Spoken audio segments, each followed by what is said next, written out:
Welcome to The Art of Medicine, the program that explores the arts, business, and clinical aspects of the practice of medicine. I'm your host, Dr. Andrew Wilner. And today, my guest is Kathleen Donnelly Israel, who has a new book and a very interesting story to tell. But before we get started, I'd like to thank our sponsor, locumstory.com. If you're considering locum tenens, either full time or on the side, you probably have a question or two, or 20. Fortunately, locumstory.com has the answers you need. It's packed with unbiased information and advice from physicians. Locumstory.com has nothing to sell. It's simply an information resource. You'll find super handy tools that let you see locums trends for your specialty, compare different locums agencies, and there's even a quiz to help you decide if locums is right for you. Locumstory.com is the perfect place to start if you want to learn more about locums. All right, now, without further ado, let's get to our guest. Welcome, Kathleen. I'm so happy to be here. Yeah, well, I'm happy that you joined us. I learned about your story that your husband had Parkinson's disease. And at first, nobody really knew what it was. And eventually they figured it out. And of course, Parkinson's disease is a progressive neurologic disease. And I'm a neurologist, so I see Mhm. and treat Parkinson's disease. But I thought it would be valuable to get the opinion of a caregiver because as the disease progresses, the need for care increases, and caregivers and patients don't always see eye to eye Mm. on the treatment. So tell us about that. How did it start? How did you know that your husband did have Parkinson's disease? Well, one day I came home. I was going to school at the time, and I came home and he just laid it on me. That's what was wrong with him. He'd been having trouble with dragging his foot for a long time, and he his job started requiring him to write. And so he couldn't write anymore. He would write and then it would get very small and then it was gone. And so he had to quit his job. And our youngest son was just going off to college. And yeah, that wasn't too good to, have to quit his job. He thought he would get another job. He wasn't worried about it, but the meds they gave him made him tired all the time. So he would try and do odd jobs for people, and he would end up falling asleep while he was doing them. So that was that wasn't good. So we just I when he was got sick, I was thinking, oh, let's cure this thing, and so I was like going online and finding ways to cure him. And I like sent this guy $50 and he sent me his cure from Australia. And Ron did not want to have anything to do with it. He wanted to do the medical model. He and then I bought these negative ion clothes and he refused to wear them. He was I think he embraced his disease. And so I he didn't I realized he did not want me to be his healer. He wanted me to support him. And so at that time I had to give up, even though I was angry about it. I told him, if you don't try, you're going to take me down with you.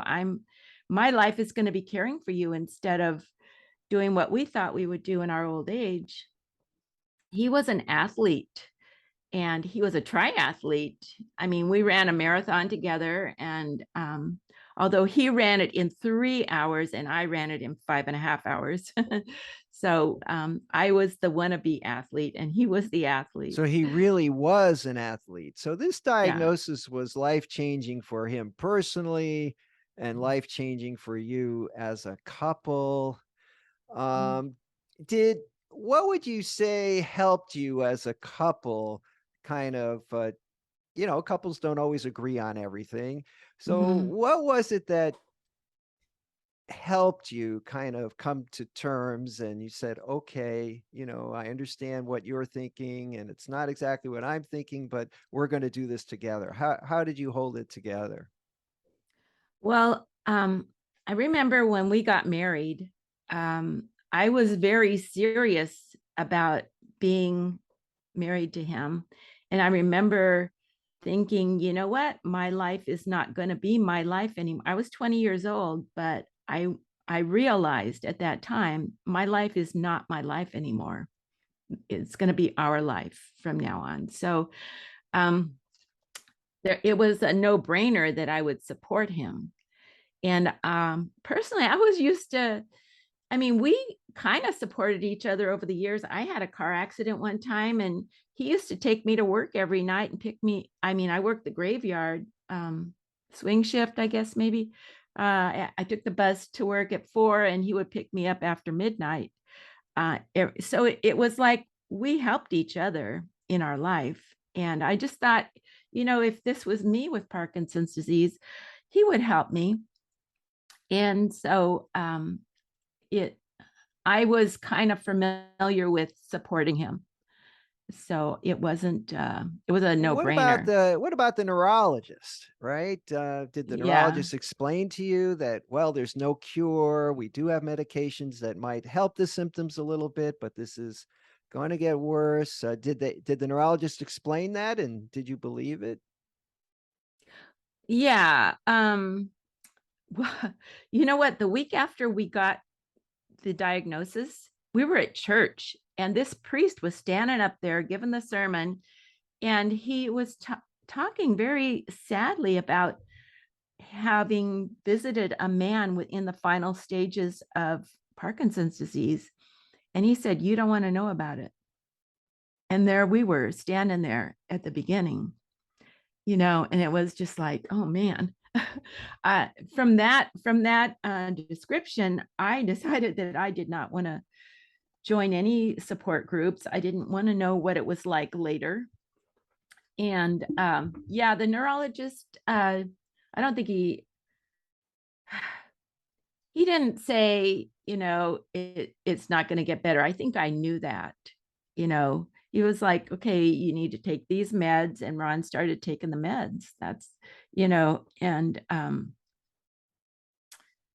so Ron wasn't so bad for quite a few years, really. But one thing, I am not a medicine taker. And so I was kind of irritated that he was taking the meds. I still wanted him to get cured. And I didn't think that was the way to go. And so he humored me and stopped taking the meds. And I remember him sitting on the couch in the front room, and he could not move. He could not, his body was a stone around him. He didn't get the shakes. His body was just a stone around him. And that made me even more angry because he could actually move before he started taking those meds. And then after he started taking the meds, he couldn't move anymore. Mhm. And I told the doctor that, and he was like, that doesn't happen.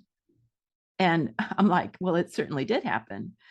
And so, yeah, I was just poo-pooed by my husband, by the doctors, So I was just, okay, well, we're just gonna, support Ron.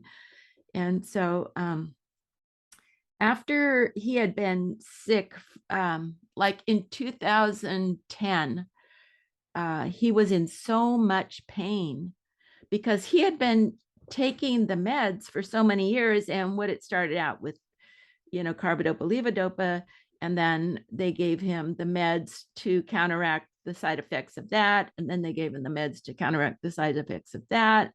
And, he was taking like 8 pills X amount of times a day. And by the time it was 2000, I mean, he started in 2001 on the meds. 2010, he was in so much pain, they diagnosed him with stenosis of the spine.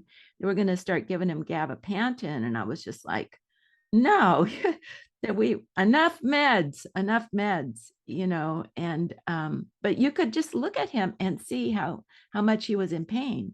He Yeah, was in that's an pain. unusual it's unusual in Parkinson's for that to be such a prominent symptom. I'm sure your I don't doctors know. told you that. Yeah. No, well, they just sent us to the person that looks at your back. I don't know what they're called. And they did, x-rays or whatever they did. And they're like, yeah, you got stenosis of the spine.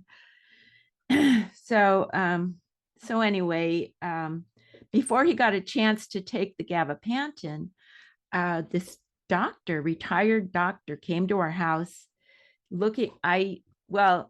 Because Ron was sick, I had started using the negative ion clothing and bedding, and I was using it for myself because he wouldn't use it. And so actually got rid of my arthritis using those things. But anyway, so nice. I had no idea that was going to happen. But okay, so the doctor said, oh, he wanted to see the negative ion clothes. That's why he came to the house. And then when he saw Ron, he said, okay, now I know why I'm here. And so he started talking to me about curing Ron. And I'm just like, you go talk to Ron about that. I'm not going to be presenting this to Ron.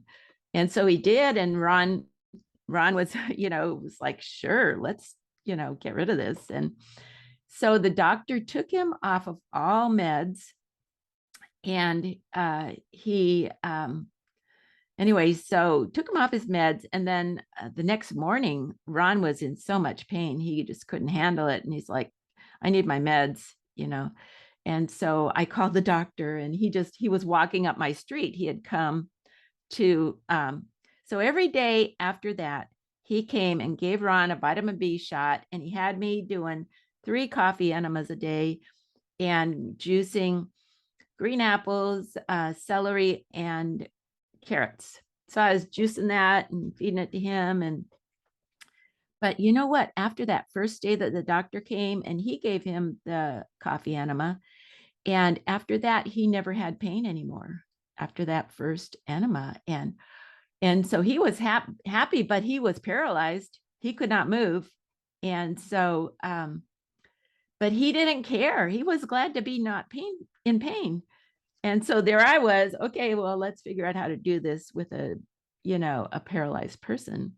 Now, you And mentioned that you were, at least initially, not interested in any support groups, but as things got worse, how did you handle this personally? Because you were a 24/7 caregiver, sounds like.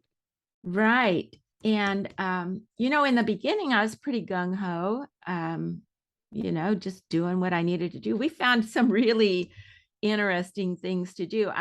He had this death grip with his hands like this.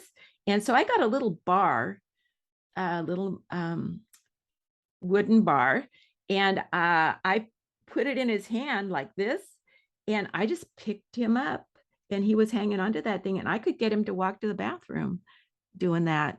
We just thought of stuff. And also I was, well, that was after, he was paralyzed, from not taking the meds. And then I was at a religious goods store, and I saw this holy card about this Solanus Casey. They wanted him to be a saint. The people who liked him wanted him to be a saint, and he just needed a miracle. And I thought, okay, well, let's get a miracle for Solanus Casey. And so I brought that holy card down home, and we started doing a novena about it. And I have to say that I was hoping Ron would get a cure, but the cure was for me. I was no longer angry anymore after doing that. So I was just like, okay, I'm not angry anymore, but Ron's not cured. And so we just, for 6 months, we did the doctor's cure. And after 6 months, the doctor said he was going on vacation, and he never came back. So I guess he figured, well, I tried to cure Ron and it didn't work. So, oh well. And so there was Ron paralyzed, and our kids, we have 5 kids, and they were like, you can't leave dad paralyzed. And Ron was all happy that he wasn't in pain. He was like, this is fine for me. He loved cowboy movies. He would sit in his, we got one of those chairs that kind of lifts you up and stuff. And so he would just sit there and watch cowboy movies and NCIS all day long. And he was fine. He was happy. Like I say, he embraced his disease. He wasn't a sad person at all. So, So eventually, he did pass away from Parkinson's disease. Is that what happened? yeah, he couldn't swallow anymore. And they wanted to put a tube in his side to feed him. And I was thinking, how's that going to work? Because the way I got him to his bed is I just grabbed him around the middle, did a pirouette, and threw him in his bed, And I was like, how are you going to do that with a tube hanging out your side? I didn't know, I didn't know how that would happen. And so he decided to be done with his disease. And I feel like it was a gift to me. I spent my 60s taking care of him in that way. And 2018, he just couldn't live anymore. And it was like, are we going to call and get the appointment for the tube in your side, or are we going to call hospice? And so we called hospice, and he was gone in a week. I wish you could see a picture of him. He was like death's door. But I mean, it was so great having him with me, because I could just stick it, dress him up in his suit and stick him in his wheelchair and take him to the theater and stuff, take him to the beach. So that must have been quite an adjustment for you, because 99.9% of your energy had been devoted to caring for him. And then suddenly he's gone. Yeah. So it was grief and relief. That's what it was. Mixed grief. That's what they call it, I think, mixed grief. So it was, but after he died, I was just like, okay, so am I gonna wear black? What am I gonna do here? And so I did. I actually wore black for a month. Then after a month, I didn't feel like it anymore. So well, you'd really been grieving for a long time. That's right. Sounds like. I was grieving because I thought we were going to be riding our bicycles across France in our old age, and I had to give that up. And right about 2013, I called my friend Judy and asked her, what year was it that you went on the Camino? Because she shared about going on the Camino on Facebook, and I was watching it. And even though she got blisters and was walking with bloody feet, I recognized she was doing something really special for herself. And I thought, you know what? When Ron's done with his disease, I'm going to walk the Camino. So tell me, what is the Camino? The Camino Santiago de Compostela there's many routes, but I decided to walk the French way. You walk from Saint-Jean-Pied-de-Port across the Pyrenees and through Spain to Santiago. Years ago, the St. James, the Apostle of Jesus, actually went to the Iberian Peninsula and tried to convert people. He wasn't very successful. And he went back to Jerusalem and they martyred him. And then the story goes that the angels brought him back to to Spain, and he was buried in Santiago, which was practically nowhere. It's just out in the woods. And I'm sure people brought him back and the angels helped him or something. I don't really know. So how long is this trip that you took? It's 500 miles across northern Spain. Yeah. Walking.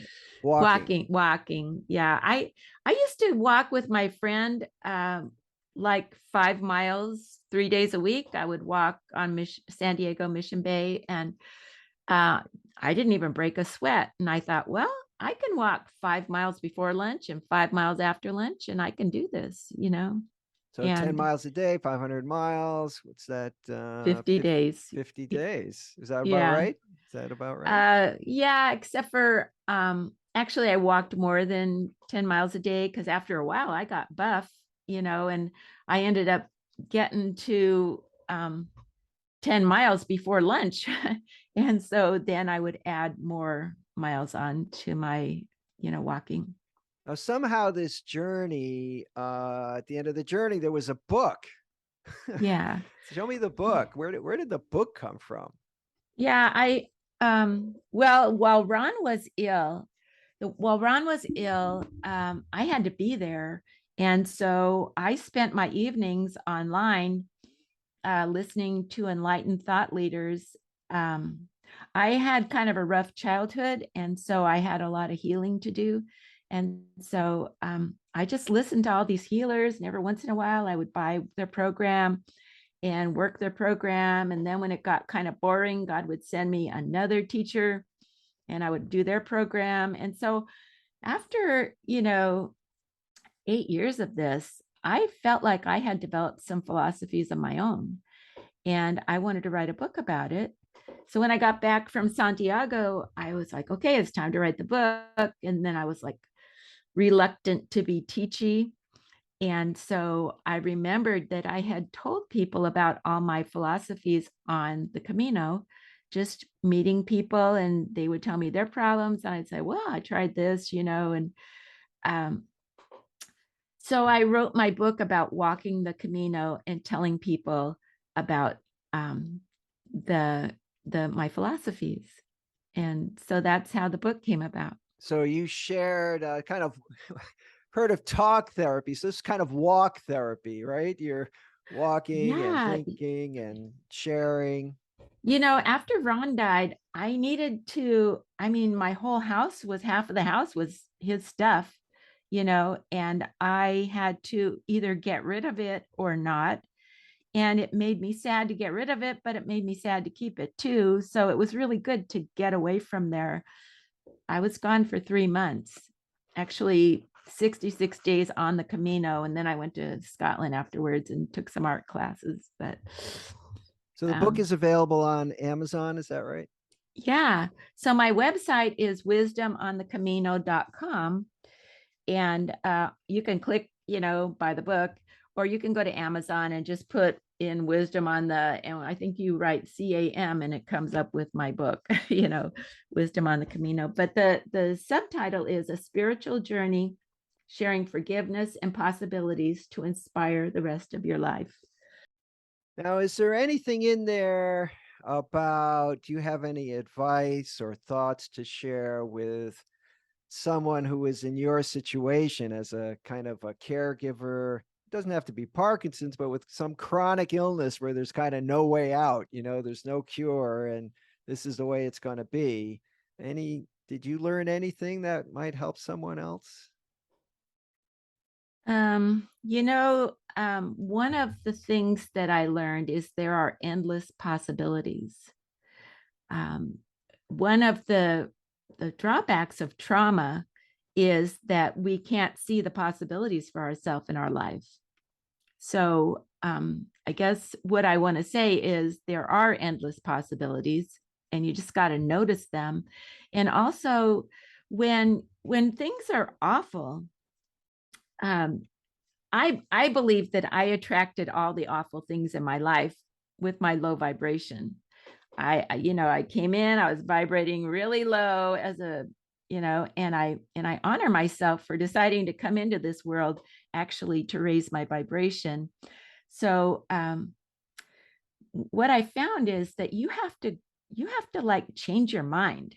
Like I used to think that my story of abuse was really important, but I found out it is really important not to dwell on it because the whatever you think about, you bring about. So if I'm going to be thinking of stinking thinking stuff, I'm going to be bringing about that kind of stuff in my life. And so now when I'm thinking of, awful stuff, I'm like, let's find a good thought. Let's find a good thought and think it. Was there any way that your relationship, I mean, you ended up spending a lot of time together, right? Yeah.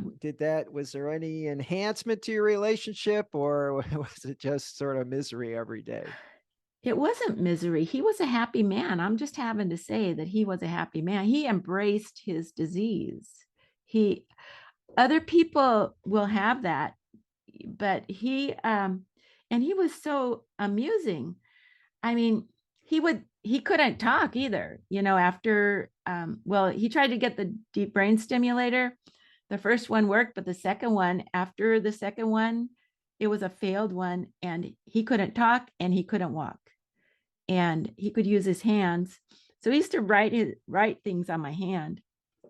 And every once in a while I would get a text from him, and it would say something like, can we go to the grocery store? I'd just like to look around, and so it just kind of melted my heart when I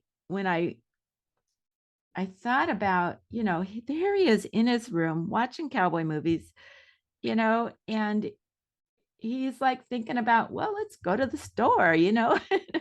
And I thought it was lovely. Well, So Kathleen, yeah, every once in a while, I mean, he couldn't move his foot.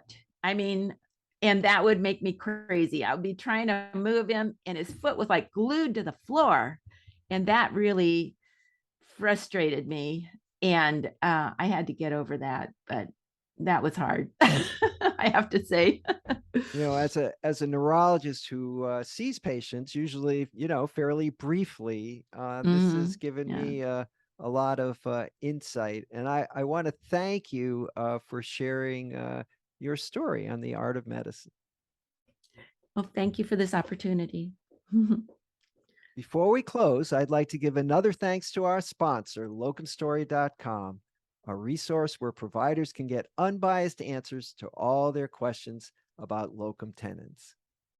I'm Dr. Andrew Wilner. See you next time.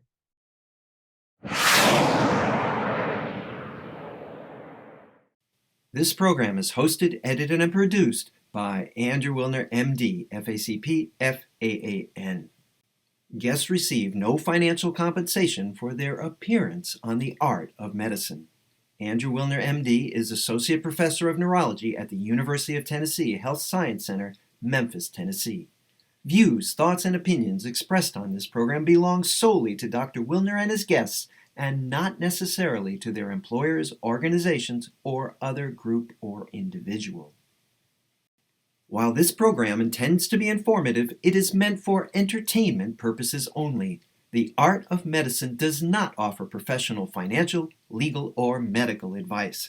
Dr. Wilner and his guests assume no responsibility or liability for any damages, financial or otherwise, that arise in connection with consuming this program's content. Thanks for watching.